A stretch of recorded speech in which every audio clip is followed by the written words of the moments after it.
आप सभी का स्वागत है टीम नर्सिंग में। आज हम बात करेंगे स्टोमक के बारे में। स्टोमक क्या है, कहाँ से स्टार्ट होता है, कहाँ तक होता है, किस रीजन में होता है, क्या इसकी ब्लड सप्लाई होती है, क्या इसकी एनाटॉमी होती है। सबसे पहले हम बात करते हैं एब्डोमिनल एरिया की, रीजन की। यानी जो एब्डोमिनल एरिया है उसको रीजन्स के अंदर बांटा गया है। टोटल जो एब्डोमिनल का जो हमारा पार्ट होता है, जैसे आप यहाँ पे देख पा रहे हो, इसमें इसको क्या किया गया है, लोकेशंस को जानने के लिए इसको रीजन्स के अंदर डिवाइडेड किया गया है। यानी इससे पता लगेगा कि कौन सा ऑर्गन किस रीजन में सिचुएटेड है। इसको कैसे डिवाइडेड किया है, इसको 9 रीजन्स के अंदर डिवाइड किया गया है। सबसे पहले फर्स्ट में जो राइट साइड में है, राइट साइड का जो अपर पार्ट, इसको बोला गया है राइट हाइपोकॉन्ड्रिक रीजन। कौन सा रीजन? Right hypochondriac reason. इसी के बाद में जब हम मिड में आते हैं, अपर मिड में, तो उसको हम बोलते हैं ईपीगैस्ट्रिक रीजन, जहाँ पर जियोफॉइड प्रोसेस होती है। तो यहाँ इस एरिया के आसपास इसको क्या बोलेंगे? ईपीगैस्ट्रिक रीजन। कौन सा रीजन बोलेंगे इसको? देखो, ईपीगैस्ट्रिक रीजन्स। ये सब जानना ज़रूरी है क्योंकि सारे ऑर्गन्स जितने भी एब्डोमिनल एरियाज के अंदर होते हैं उस सब इसी के अनुसार उनके लोकेशंस पे नाम दिए हुए होते हैं। इसके बाद में जब हम लेफ़्ट साइड में आते हैं तो लेफ़्ट साइड के एरिया को हम बोलेंगे लेफ़्ट हाइपोकॉन्ड्रिक रीजन। राइट को राइट हाइपोकॉन्ड्रिक, लेफ़्ट को लेफ़्ट हाइपोकॉन्ड्रिक, उनके बीच में दोनों जो है उसको ईपीगैस्ट्रिक रीजन। जब हम आते हैं मिड में, तो मिड में जो राइट साइड में है उसको हम बोलेंगे राइट लंबर रीजन। कौन सा रीजन? Right lumbar region. ये वाला कौन सा है? Right lumbar region. बीच में अम्बिलिकल रीजन। कौन सा रीजन? Umbilical reason. इसके बाद में जो नेक्स्ट लेफ्ट साइड में है उसको बोलेंगे लेफ्ट लंबर रीजन। जब हम इन्फीरियर चलेंगे या नीचे चलते हैं तो नीचे जो राइट साइड में जो एरिया है उसको बोला गया है राइट इलियक रीजन। कौन सा region? Right iliac region. Mid में होता है यानी जो बीच में होगा उसको बोलेंगे हाइपोगैस्ट्रिक रीजन। कौन सा रीजन? हाइपो मतलब क्या होता है? Hypogastric region. और इस वाले एरिया को बोला गया है लेफ्ट इलियक रीजन। तो 9 रीजन्स है, इनके बारे में समझ में आया आपको? Right hypogastric, left hypogastric, right lumbar, left lumbar, right iliac, left iliac, ऊपर से ईपीगैस्ट्रिक, अम्बिलिकल और हाइपोगैस्ट्रिक रीजन। ठीक, अब हम बात करेंगे स्टोमक की। इसको जानना क्यों जरूरत है? क्योंकि इसकी एनाटॉमिकल पोजीशन है वो इन रीजन्सों से बताई जाती है। किसके बारे में बात करेंगे, किसके बारे में डिस्कस करेंगे आज हम? स्टोमक के बारे में। Stomach, the stomach. स्टोमक क्या होता है? It occupies the left upper quadrant epigastric and umbilical region and much of it lie under cover of the ribs। Means ये ऑक्यूपाई करता है द लेफ्ट अपर क्वाड्रेंट। कौन सा? Left upper quadrant, epigastric and umbilical region. कौन कौन सा? Left upper quadrant, umbilical region और epigastric. देखिए अभी हम जब रीजन्स की जब बात कर रहे थे तो यानी लेफ्ट साइड से जब ये स्टार्ट होगा तो लेफ्ट अपर रीजन, ईपीगैस्ट्रिक रीजन और अम्बिलिकल रीजन में भी कुछ पार्ट आता है। यानी स्टोमक ऐसे होता है। समझ में आया? ये तीनों पार्ट हो, तीनों रीजनों में उसका कुछ पार्ट आता है। नेक्स्ट, और कुछ पार्ट इसका किससे कवर होता है? रिब्स से कवर होता है। रिब्स से कुछ पार्ट कवर होता है। स्टोमक का अगर लेवल देखा जाए, यानी इसका stomach located at level of T10 and L3 vertebra, यानी थोरेसिक वर्टिब्रा 10 से स्टार्ट होकर और लंबर वर्टिब्रा 3 तक इसका लेवल होता है। कहाँ से स्टार्ट होता है ये? T10 से L3 तक। पोजीशंस की बात करें तो इसकी पोजीशंस कैसी है? Position of the stomach varies with the body habitus. ठीक, देखिए ये स्टोमक का एक फिगर है आगे, और इसके बारे में डिस्कस करेंगे। इसका डिस्क्रिप्शन देखा जाए। The stomach is an expanded J shape. कैसे शेप का होता है? जो अंग्रेजी बर्नवाला का जो जे शेप होता है, देखिए इसको आप देख के लग जाएगा आपको कि हाँ जे शेप का है। कैसे शेप का होता है? जे शेप का। Organ in the upper left region of the abdominal cavity, कौन से रीजन में होता है? अपर लेफ्ट रीजन में। अभी हम रीजन्स के बारे में पढ़े, अपर लेफ्ट रीजन्स में होता है एब्डोमिनल कैविटी के अंदर। It is continuous with the oesophagus superiorly and empties into the duodenum of the small intestine inferiorly. देखिए ये स्टार्ट कहाँ से होता है? सुपीरियरली, जो इसका ऊपर का पार्ट होता है, ये किसका पार्ट होता है? ईसोफेगस का, यानी यहाँ से ये स्टार्ट होता है ईसोफेगस से, और जो इसका एंड होता है, यानी ये खाली कहाँ पे होता है?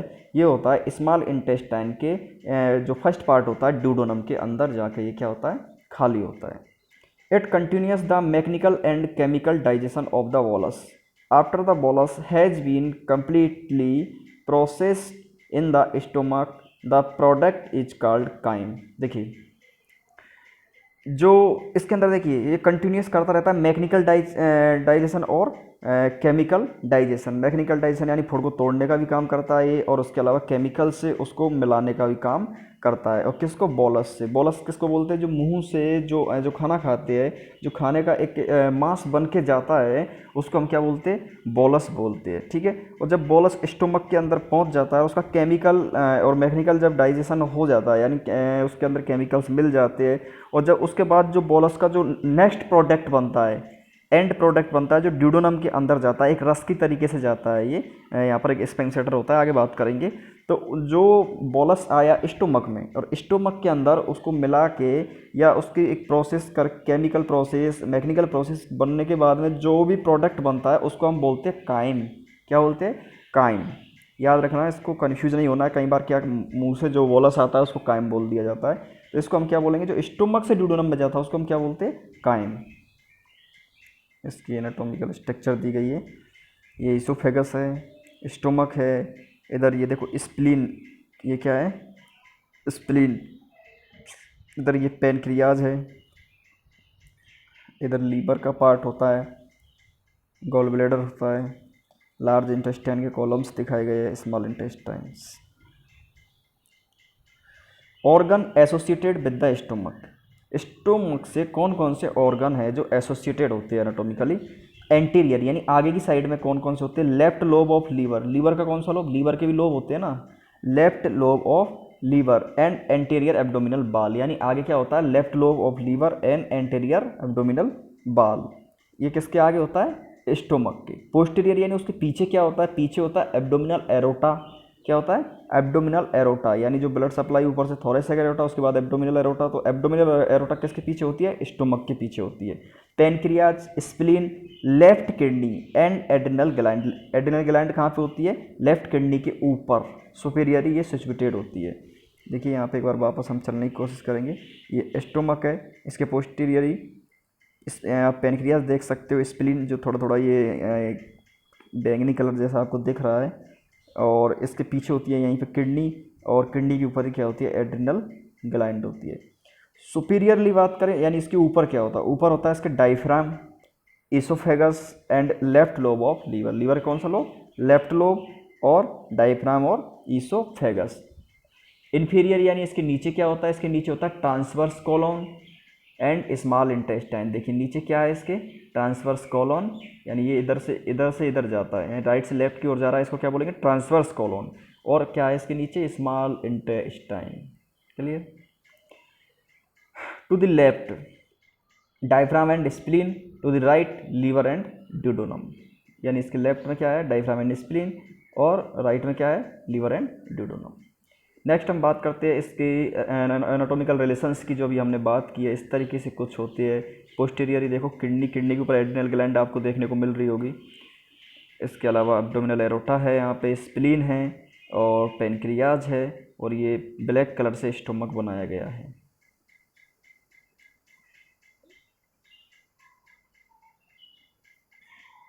स्टोमक की साइज़ की हम बात कर लेते हैं कि स्टोमक की साइज़ क्या होती है। The stomach is very distensible organs, यानी ये ऐसा ऑर्गन होता है बहुत ज़्यादा अपना आकार बढ़ा सकता है, बहुत ज़्यादा अपना आकार छोटा भी कर लेता है। ठीक है। It is about 25 centimetre long, लगभग 25 सेंटीमीटर लॉन्ग होता है। The main capacity is ounce 1 ounce 30 ml at birth, 1 litre at puberty, and 1.5 to 2 litre more in adult. यानी जब बच्चा जन्म लेता है तो इसकी कैपेसिटी होती है 30 ml, 30 ml, जब प्यूबर्टी आती है तो 1000 ml हो जाती है इसकी कैपेसिटी, और जब एडल्ट होते हैं तो 1.5 से 2 लीटर इसकी कैपेसिटी हो जाती है। ठीक है, इसके अलावा स्टोमक के बारे में बात करते थे। Adult stomach various from 15 to 25 centimetre long but its diameter and volume depend on how much food it contain. देखिए, जो एडल्ट का जो स्टोमक है वो 15 से 25 सेंटीमीटर लॉन्ग हो सकता है, लेकिन वो डिपेंड करता है कि आपने किस प्रकार का खाना आपने खाया है। ठीक है, और इम्पेटी जब स्टोमक, देखिए an empty stomach has a volume of about 50 ml and a cross section diameter only slightly larger than the large intestine, but when it is really descend it hold about 1.5 liter food। देखिए, जब stomach खाली होता है तो लगभग 50 ml के बराबर ही इसका वॉल्यूम होता है, यानी ये सुकड़ जाता है, डिस्टेंडेबल होता है ना, सुकड़ जाता है। ठीक है, और अगर इस जब खाना खाया जाए तो लगभग 1.5 से 2 लीटर ये क्या कर सकता है, होल्ड कर सकता है। इस तरीके से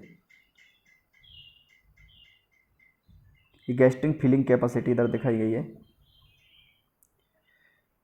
stomach is the most dilated part of the digestive tract. Digestive tract का सबसे मोस्ट डायलेटेड पार्ट है, यानी ये कम ज़्यादा हो जाता है या डायलेटेड हो सकता है। Stomach size is depend on the degree of gastric feeling, यानी इसकी साइज़ किस पे डिपेंड करती है, यानी आप कितना खा रहे हो, फीलिंग कितनी कर रहे हो, गैस्ट्रिक फीलिंग पे। ठीक है, नेक्स्ट अगर हम बात करें, its shape and position are strongly associated with organogenesis. Any development abnormality of the organ itself or nearby located viscera and peritoneum as well as their vessels and nerve may be influence stomach morphology। देखिए, इसकी जो morphology है mainly stomach की other organ पे भी dependent होती है, और किसी भी ऑर्गन की अगर जैसे जन्मजात ही कोई डिफॉर्मिटी है तो उसमें स्टोमक की साइज़ पे भी डिपेंड चेंज आ सकता है, यानी इसका जो लोकेशन है, पोजीशन है, वो चेंज हो सकती है।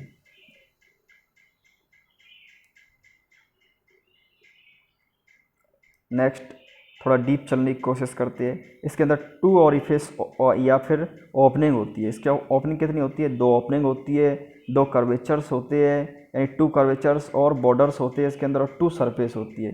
एक के बारे में जानकारी प्राप्त करते हैं। जैसे ओपनिंग की बात करते हैं, एक होती है गैस्ट्रो ईसोफेजियल यानी टू ईसोफेगस, एक होती है pyloric to duodenum. Gastro oesophageal कौन सी, जहाँ पर ईसोफेगस आके क्या होती है, खुलती है, जहाँ पर क्या करती है, ईसोफेगस आके खुलती है, वो कौन सी होती है, ईसोफेगल ओपनिंग। जहाँ पर ईसोफेगस आके खुलती है वो कौन सी होती है, ईसोफेगल ओपनिंग होती है। ठीक है, और जहाँ पर स्टोमक ड्यूडोनम में खुलता है, यानी पाइलोरिक पार्ट पे पाइलोरिक स्पेंसेटर होता है, यहाँ से क्या होता है, ड्यूडोनम में खुलता है। तो ये कौन सी ओपनिंग हो गई, पाइलोरिक ओपनिंग, यानी ड्यूडोनम के अंदर खुलने वाली ओपनिंग है ये। स्पेंसेटर की बात आगे करेंगे। यहाँ पर होता है, ये होता है ईसोफेगल स्पेंक्टर, लोअर ईसोफेजल स्पेंक्टर, क्योंकि एक ऊपर भी होता है ईसोफेगस के अंदर एक स्पेंक्टर, कहाँ होता है, फेरेंक्स के पास भी होता है, जो एयर को अंदर आने से रोकता है ईसोफेगस में। एक होता है लोअर में, जो क्या करता है, जो स्टोमक का जो एसिड वगैरह होता है उसको ईसोफेगस में जाने से रोकता है। एक पाइलोरिक स्पेंसेटर होता है, जो यहाँ से गैस्ट्रिक में जो काइम बना है उसको एक लिमिट में, एक बैलेंस में ये नीचे जाने देता है, पाइलोरिक स्पेंसेटर। नेक्स्ट हम बात करते हैं इसके कर्वेचर्स की। तो एक होता है इसमें लेसर कर्वेचर, एक होता है इसमें ग्रेटर कर्वेचर। लेसर कर्वेचर और ग्रेटर कर्वेचर। ठीक है, the greater curvature which is a point of the attachment for the gastrosplenic ligament and the greater omentum. यानी ये कहाँ पे होगा, जो ग्रेटर कर्वेचर से ये कहाँ पे होगा, जो स्टोमक का, ये देखिए इस साइड से अगर हम देखा जाए, पीछे वाला जो पार्ट है, इस वाले एरिया को हम बोलेंगे ग्रेटर कर्वेचर। कौन सा कर्वेचर, ग्रेटर कर्वेचर। और ये वाला जो एरिया है इसको हम बोलेंगे लेसर कर्वेचर। कौन सा, लेसर कर्वेचर। नेक्स्ट हम सरफेस की बात करते हैं। तो एक इसकी 2 सरफेस होती है, एंटीरियर सुपीरियर सरफेस यानी आगे से ऊपर की ओर, एक होती है पोस्टीरियर इन्फीरियर सरफेस पीछे से नीचे की ओर। अदर रिलेशंस की हम बात कर लेते हैं, एनाटॉमिकल और जो इसके रिलेशंस है, यानी एंटीरियर सुपीरियर सरफेस, जो एंटीरियर सुपीरियर सरफेस है इसमें क्या है, the left half of this surface is the connect with the diaphragm which separate it from the base of the left lungs, the pericardium and the 7th 8th and 9th ribs and intercostal space of the left side. देखिए anterior superior जो surface है, ठीक है, वो जो diaphragm है किसके साथ में कनेक्ट है, डायफ्राम के साथ में, और ये सेपरेट करती है किस किस को सेपरेट करती है, लेफ्ट लंग्स को, उसके अलावा पेरिकार्डियम को, इसके अलावा 7th 8th और 9th रिब्स को, और इंटरकोस्टल स्पेस को लेफ्ट साइड में, ठीक है। इसके अलावा the right half is a relation with the left and quadrant lobes of the liver with anterior abdominal wall, और जो राइट साइड का इसका जो रिलेशन है वो किस किस के साथ में है, जो लोब है लीवर का, कौन सा लोब, लेफ्ट लोब, ठीक है, और एंटीरियर एब्डोमिनल बाल। इसी प्रकार से जैसे जो पोस्टीरियर इंफीरियर सरफेस है उसका रिलेशन किसके साथ में, diaphragm, spleen and left suprarenal gland, कौन सी, सुप्रा एड्रिनल ग्लैंड, जो upper part of the front of the left kidney, anterior surface of the pancreas and left colic flexure. This structure form a solo bed and stomach bed which is a viscus reset. देखिए इसमें थोड़ा सा साफ नहीं दिखाया गया, ठीक है, कोई नहीं। नेक्स्ट बात करते हैं स्फिंक्टर की। स्फिंक्टर्स की हम बात कर चुके हैं। The cardiac sphincter, lower oesophagus sphincter भी इसको कहते हैं, या फिर जो कार्डिक स्फिंक्टर है, ठीक है, close of the top and of the stomach, कहाँ पे होता है, ये यहाँ पे होता है कार्डिक स्फिंक्टर्स, जो इसको बंद करता है और एसिड को ईसोफेगस में जाने से रोकता है। The pyloric sphincter close of the bottom, कहाँ पे होता है, बॉटम को क्लोज करता है, और इसमें ये क्या होता है, जो कायम बना है उसको आराम से नीचे जाने देता है। यहाँ पे क्या होता है, पाइलोरिक स्फिंक्टर्स। कार्डियक स्फिंक्टर्स, देखिए cardiac sphincter, the cardiac sphincter is a specialised valve found between the esophagus and the stomach. It is a prevent backflow of food and digestive enzyme. ये digestive enzyme को और food को backflow होने से बचाता है, ठीक है, किस किस के बीच में होता है, स्टोमक और ईसोफेगस के में। नेक्स्ट द स्टोमक, स्टोमक की बात करें, द कार्डियल नोच which is the superior angle created when the oesophagus enter the stomach. जहाँ पर ईसोफेगस स्टोमक के अंदर एंट्री करती है वहाँ पर एक नोच बनती है जिसको हम कहते हैं कार्डियक नोच। ये देखो इसको हम क्या कहेंगे, कार्डियक नोच। कार्डियक नोच क्योंकि हार्ट के थोड़ा सा नज़दीक है। एक होती है एंगुलर नोच, कौन सी, एंगुलर नोच, जो पाइलोरिक पार्ट जहाँ से ये करवट जहाँ बनती है, लेसर करवेट, वहाँ पे नीचे क्या बनती है, एंगुलर नोच।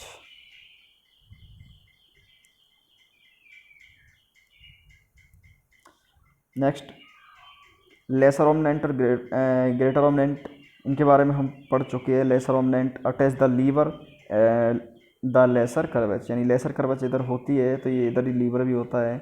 इसके अलावा greater attach the posterior body of पाल। रूगे बहुत इंपॉर्टेंट है, रूगे इसके बारे में जानना जरूरी है। When empty the stomach collapse inward throwing it mucosa into large longitudinal fold called rugae. देखिए जो इंटरनल जो म्यूकस लेयर है उसके अंदर इस प्रकार के जो फोल्ड पाए जाते हैं जब खाली होता है स्टोमक तब ये अच्छे से देखने को मिलते हैं। इनको क्या कहते हैं, रूगे। क्या कहते हैं, रूगे। क्या काम आते हैं, ये मैकेनिकल डाइजेशन में काम आते हैं। जब फोड़ आता है तो उसको तोड़ने में काम करते हैं rugae. Rugae lining of the stomach, इस तरीके की लाइनिंग होती है। Rugae are found on the anterior layer of the stomach and aid in breaking down food when the stomach contact. जब स्टोमक कॉन्टैक्ट करता है तो जो फूड है उसको ब्रेक डाउन करने में काम आते हैं। ये मैकेनिकल डाइजेशन में काम आते हैं रूगे। स्टोमक की बात करें तो यानी जो एनाटॉमिकल इसका डिवाइडेशन है स्टोमक का, कार्डिक रीजन, फंडस, कार्पस यानी बॉडी, पाइलोरिक एंट्रम, चार पार्ट में डिवाइड किया गया है इसको। कार्डिक रीजन, फंडस, कार्पस और पाइलोरिक एंट्रम देख सकते हैं आप फिगर में। सबसे पहले हम बात कर लेते हैं द कार्डिया, जो कार्डियक पार्ट है, which surrounded the opening of the oesophagus into the stomach, जो सबसे कहाँ पे नज़दीक होता है, जहाँ पर ईसोफेगस क्या होती है, ओपन होती है, यहाँ पर कौन सा पार्ट होता है, कार्डिया। ठीक है, इसके अलावा fundus of stomach which is the area above the level of the cardiac orifice. कहाँ पे, कार्डिक ओरिफिस के बाद में जो एरिया है ये फंडस है, ये वाला एरिया कार्डिया एरिया है, ये बॉडी है, ये पाइलोरिक पार्ट है। Fundus which is the area above the level of the cardiac orifice, the body of stomach which is the largest region of the stomach. जो सबसे बड़ा रीजन है वो कौन सा है, बॉडी, यहाँ पर ही खाना स्टोर ज़्यादा होता है। Pyloric part which is divided into pyloric antrum and pyloric canal and is the distal end of the stomach. यानी स्टोमक का एंड होता है, दो पार्ट में डिवाइडेड होता है पाइलोरिक पार्ट, पाइलोरिक एंट्रम और पाइलोरिक कैनाल। फंडस की हम बात करते हैं। This is the frontal regions of the stomach is beginnings digestion of protein and mix together stomach content. सबसे ऊपर वाला पार्ट होता है स्टोमक का, और digestion, protein and mix together stomach content को मिक्स करने में काम आता है और प्रोटीन का डाइजेशन करता है। Body, the body is the central region of the stomach, it also digest protein and blend material found in stomach. ये प्रोटीन को डाइजेशन होता है यहाँ पे, और ब्लेंड मटेरियल्स जो होती है उनको भी क्या करता है, ये डाइजेशन करता है। Pyloric and pyloric sphincter, the pyloric is the back region of the stomach, it contract to empty material from the stomach into the small intestine. Pyloric part क्या करता है, जो फूड कंटेंट है स्टोमक का उसको कहाँ पे, ड्यूडोनम के अंदर ले जाता है, यानी स्मॉल इंटेस्टाइन के अंदर लेके जाता है। The pyloric sphincter is a specialised valve that is prevent material and digestive enzyme from skipping into the small intestine before digestion and complete into stomach. जो पाइलोरिक स्पेंसेटर है इसका मेन काम है कि मटेरियल डाइजेस्ट ही नहीं हो, यानी मिले ही नहीं उससे पहले स्मॉल इंटेस्टाइन में एक साथ में खाली ना हो स्टोमक, उसको रोकने का काम किसका है, पाइलोरिक स्पेंसेटर का। द कार्डिया, जो cardia connected the esophagus to the upper stomach fundus which marges the body carpus followed by the antrum of the stomach, the lower outlet of the stomach marges with duodenum। जो cardia है वो oesophagus से connected होता है, pyloric duodenum से connect होता है। ठीक है, और जो कर्वेचर्स है उनके बारे में बता दिया है आपको। इस तरीके से कुछ सिचुएटेड होते हैं सारे पार्ट, आप देख सकते हो, cardia, fundus, body, pyloric part.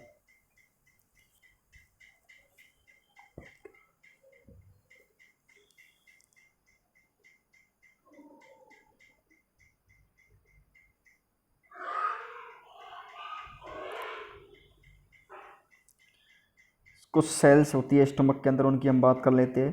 The stomach is lined by a simple columnar epithelium. कौन सी होती है इसके अंदर, simple columnar epithelium. Simple columnar epithelium कौन सी इपिथेलियम होती है, ऐसी इपिथेलियम जिसके अंदर क्या हो सके, सिक्रेशन भी हो सके जिसके अंदर, और उसके अंदर एब्जॉर्वेशन भी हो सके, ऐसी इपिथेलियम होती है ये, इसलिए इसको कौन सी बोलते हैं, simple columnar epithelium. This epithelium contain surface mucus cells, इसके ऊपर म्यूकस सेल्स होती है, which secrete mucin on to the epithelium lining. ये क्या सीक्रेट करती है, म्यूसिन। ठीक है, द मस्कुलरिस की बात करें, it is a component of 3 smooth muscles layer instead of 2। ठीक है, inner oblique layer, middle circular layer और आउटर लॉन्गिट्यूडनल लेयर। यानी जो मस्कुलर लेयर है 3 लेयर होती है। देखिए जो लेयर होती है स्टोमक की वो किस प्रकार से होती है, सबसे पहले म्यूकोसा, उसके बाद सब म्यूकोसा, उसके बाद में मसल्स लेयर, उसके बाद में सीरोसा। और मसल्स भी 2 तरह की होती है, एक तो होती है सर्कुलर जो चारों ओर घूमती है, एक होती है लॉन्गिट्यूडनल जो लंबी लंबी होती है। लेयर आपको समझ में आया कैसे होती है। अगर हम बाहर से देखेंगे तो बाहर से कैसे, सीरोसा, मस्कुलर लेयर, उसके बाद में सब म्यूकोसा, उसके बाद में म्यूकोसा। अंदर से पहले म्यूकोसा आएगी, फिर सब म्यूकोसा, फिर मस्कुलर लेयर, उसके बाद में सीरोसा। जो म्यूकोसा लेयर होती है उसके अंदर सिंपल कोलुमिनर इपिथेलियम, सबसे पहले कौन सी होती है, सिंपल कोलुमिनर इपिथेलियम। उसके बाद में होती है उसके अंदर लाइमिना प्रोपेरिया, उसके बाद में लिम्फ वेसल्स होती है, उसके बाद में मस्कुलर म्यूकोजा आती है, सब म्यूकोजा आती है, सब म्यूकोजल लेयर आती है, म्यूकोजल आती है, उसके बाद फिर सब म्यूकोजा आती है। इसके अंदर नर्व की सप्लाई भी होती है, नर्व प्लेक्सेस होते हैं। जो नर्व प्लेक्सेस क्या होते हैं, नर्व प्लेक्सेस ऐसे होते हैं यानी कि जो गैस्ट्रिक एसिड सिक्रेट करना है नहीं करना है, इसके मैसेज देने का काम करते हैं। ये ऑब्लिक्यूलर लेयर है, सर्कुलर लेयर है इसके अंदर, मस्कुलर लेयर के अंदर, और सबसे लास्ट में कौन सी है, लॉन्गिट्यूडनल लेयर, उसके बाद में सीरोसा। अगर पूछा जाए वेन, आर्टरी और ये कहाँ पे होती है, किस लेयर के अंदर होती है, तो जो सब म्यूकोसल लेयर है उसके नीचे होती है। The stomach can be divided into proximal and distal segment. कौन कौन से डिवाइडेशन है इसका, प्रॉक्सिमल और डिस्टल। प्रॉक्सिमल जो नज़दीक पार्ट है यानी जो और जो दूर पार्ट है उनको क्या बोल रहे हैं हम, distal segment. The proximal stomach mainly serves as a food reservoirs. It is a tone determine the rate and which food pass to the distal stomach. ठीक है, जहाँ पर फूड रिसीव हो रहा है उसको हम प्रॉक्सिमल, और जहाँ पे ये पास हो रहा है फूड उसको क्या बोल रहे हैं, distal stomach. Distal stomach food is further process chyme formation. It is also responsible for portion chyme delivery to the small intestine. यानी डिस्टल स्टोमक है जहाँ पर क्या बनता है, काइम बनता है। इस तरीके से हम समझ सकते हैं प्रॉक्सिमल स्टोमक और डिस्टल स्टोमक। प्रॉक्सिमल ऊपर वाला पार्ट जहाँ फूड रिसीव हो रहा है, डिस्टल स्टोमक नीचे। देखिए सेल्स की हम बात कर रहे थे, म्यूकस सेल, गैस्ट्रिक जूस कैसे निकलता है। यहाँ पर सेल होती है चीफ सेल और पेराइटल सेल। कौन कौन सी, चीफ सेल और parietal cell. Next arterial supply की हम बात कर लेते हैं।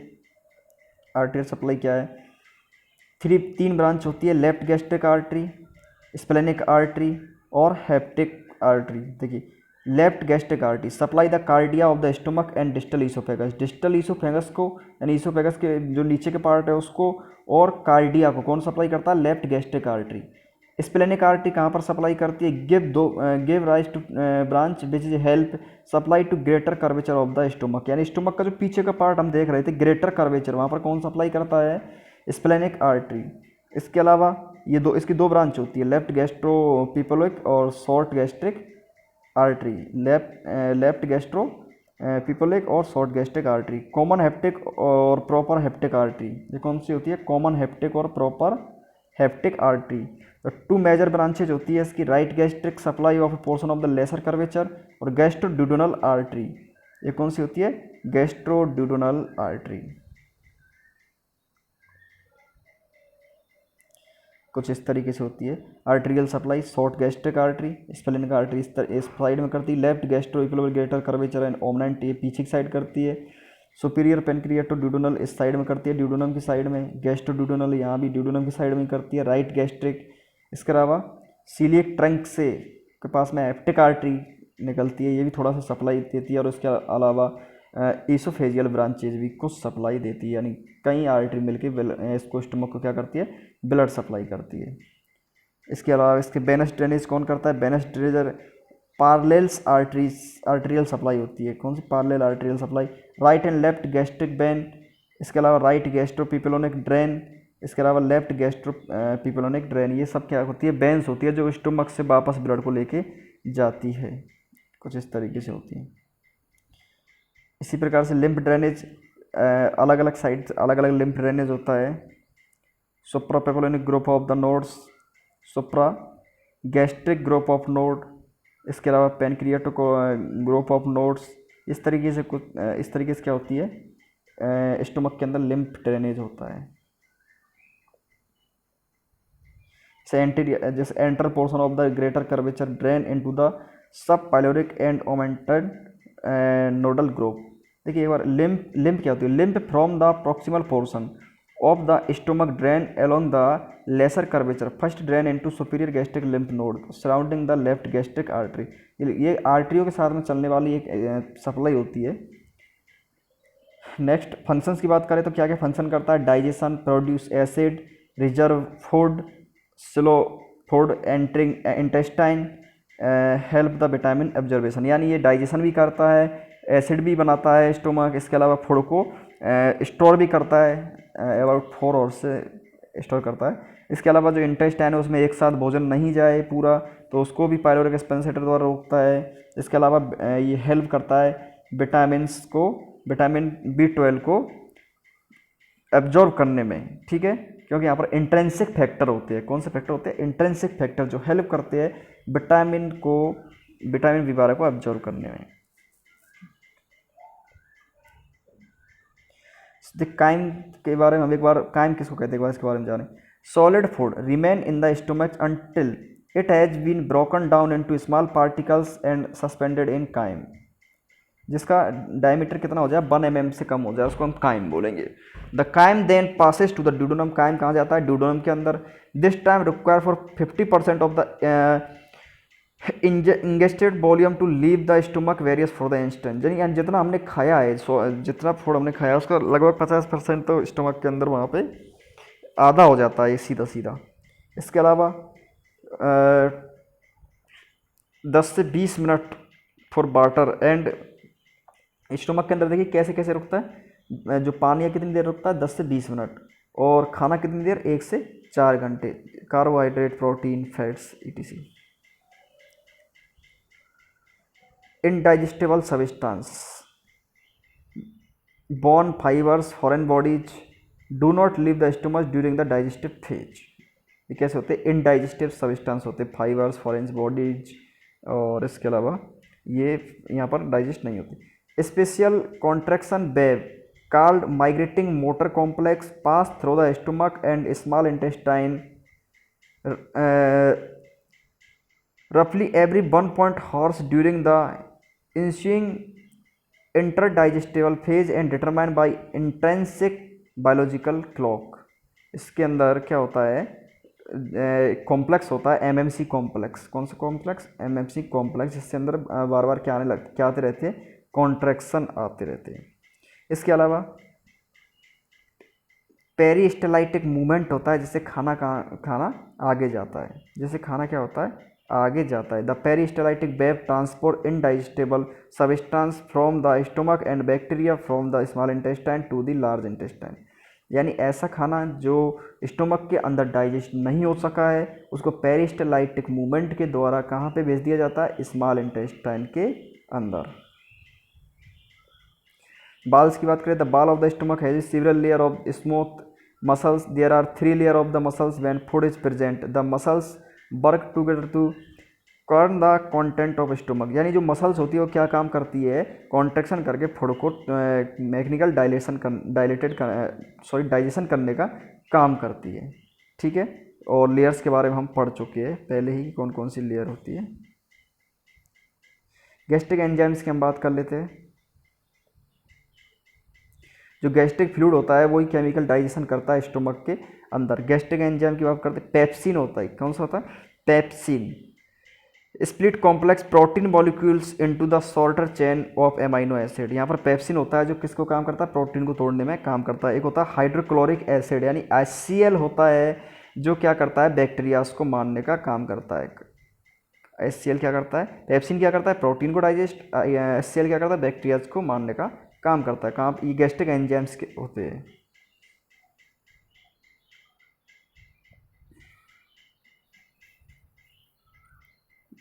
Thank you.